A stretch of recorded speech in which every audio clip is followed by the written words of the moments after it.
Bonsoir et bienvenue dans votre édition Marseille. La colère des habitants du Plan d'Aou.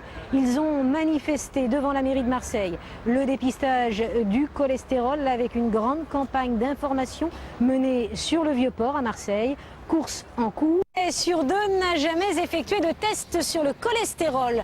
Depuis hier, sur le Vieux-Port de Marseille, la nouvelle société française d'athérosclérose propose un dépistage gratuit à tous ceux qui le souhaitent. Les Américains l'ont surnommé le tueur silencieux. À part le dépistage, il n'y a aucun moyen de savoir si l'on souffre du cholestérol et quand l'accident vasculaire arrive, il est déjà trop tard.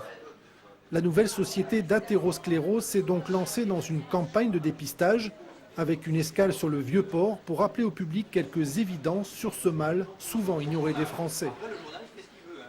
Il y a un âge pour souffrir du cholestérol? Non. En réalité, les problèmes courants démarrent à la quarantaine, mais des enfants peuvent en être victimes, en particulier les enfants dont les parents ont eux-mêmes l'anomalie, peuvent en être victimes.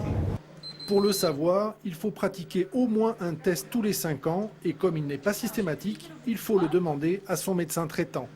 Le cholestérol dépend en partie de l'alimentation, alors après le test, quelques conseils préventifs.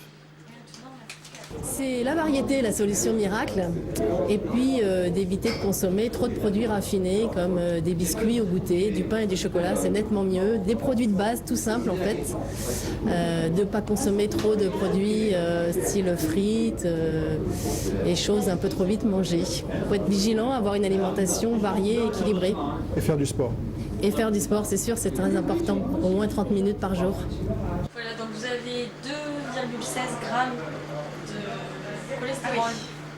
D'après une étude de la Fédération française de cardiologie, un Français sur 2 ignore son taux de cholestérol. Pourtant, l'excès de mauvais cholestérol augmente considérablement le risque de maladies cardiovasculaires, la première cause de mortalité dans le monde.